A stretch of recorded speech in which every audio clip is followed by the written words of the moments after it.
Welcome back to Those Vegan Chefs. You know what? We all have this problem. I have it at least 2 times a week where I don't know what to make. So this dish we're gonna make is a Scampi-inspired King Oyster mushroom. It's the type of dish where you just open a pantry. If you don't have King Oyster mushrooms, you could use any other mushroom you want. It's fun, it's easy, it's simple. Let's go. Using rye bread was a fun twist to make our breadcrumbs, and I kind of took making breadcrumbs to the next level. We kind of made mini little croutons. So it's really important when we start slicing our rye bread that we want to get a small dice, maybe an 1/8 of an inch by 1/8 of an inch. We really want a small little petite crouton. Next, we need to make the flavored oil. We're going to start with 2 tablespoons of olive oil in the pan. To that, we're going to grate 2 cloves of garlic and 1 lemon on our microplane grater. Gently cook the lemon and the garlic together over low heat for around 1 minute. Add your beautifully petite diced rye bread to the pan. We're gonna stir to incorporate all of the olive oil, the lemon, the garlic, and coat the entire crouton. Place the croutons on a baking sheet lined with parchment paper. Make an even distribution of the croutons, giving them as much space as you can. To that, we're gonna add our chopped parsley. We're gonna add an additional pinch of salt and a generous amount of cracked black pepper. They're gonna go in the oven, preheated to 425 degrees for 10 minutes. Cut the King Oyster mushrooms into 1/2-inch rounds. Using the tip of your paring knife, we're gonna gently score the top of the King Oyster mushroom. We're gonna score it 3 to 4 times, then make a quarter turn and score it 3 to 4 times again. This is gonna create a diamond pattern. This is gonna help the oyster have a beautiful texture when we saute it and help with the seasoning as well. Heat a heavy saute pan over medium-high heat. Add 1 tablespoon of olive oil to the pan, just enough to coat the bottom. To that, we're gonna add our King Oyster mushrooms to the pan with the scored side down first.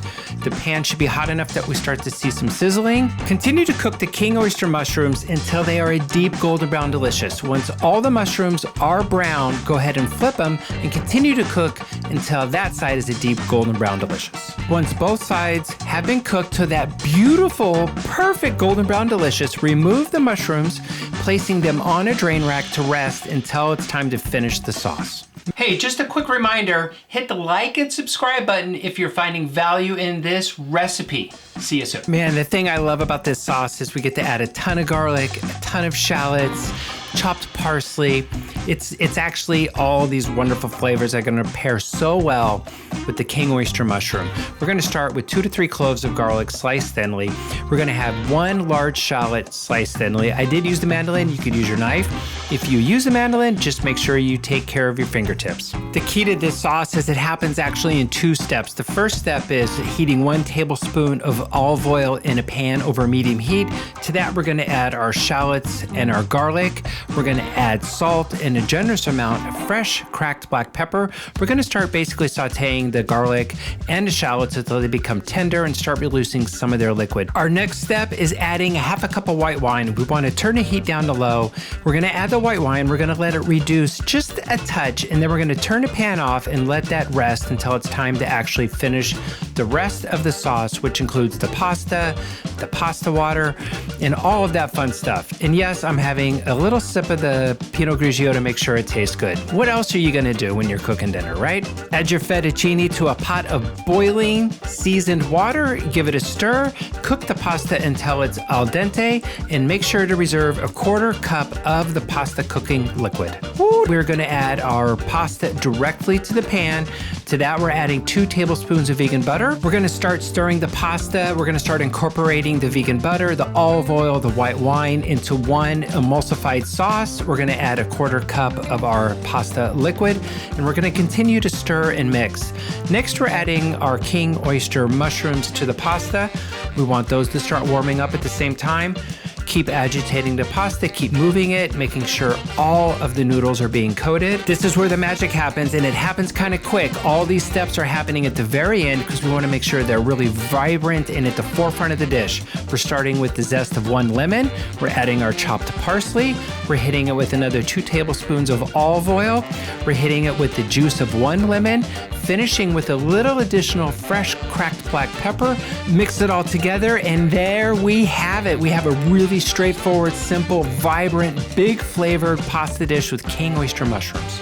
it's time to plate this beautifully delicate, robust pasta dish. We're gonna start by placing the pasta in the middle of the plate. We're gonna give it a nice twirl. On top of the pasta, we're gonna place our roasted King Oyster mushrooms. We're gonna garnish with the beautiful rye petite croutons. We're gonna finish the dish with adding a drizzle or two of the sauce from the pan, really adding that extra layer of boldness to the dish. That's it. You have a beautifully plated pasta dish for your next dinner. Hope you enjoy it. I'll see you next week. So I was just talking with Julie and I was like, what should we say about the dish? And Julie was like, well, what do you like about the dish? And I'm like, it's freaking delicious. It's amazing. And she's like, no, like what else is there about the dish that you really like? And I started thinking, well, I like the idea that it's kind of a two-pan dish. We have a pan of boiling water with pasta, and we have a pan that we're actually making the sauce in. And by the time you're done making the sauce, the pasta's done. You mix the two together, and that's it. It's simple, it's easy, it's fast, it's delicious. It's all those words we use all the time. But guess what? It's actually true. And speaking of true, we need to truly get back to liking, subscribing, and leaving comments. You like that lead in? That was good, huh? And you need to check out the blog.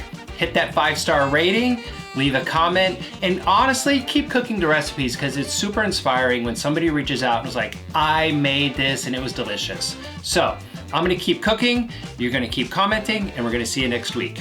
Later.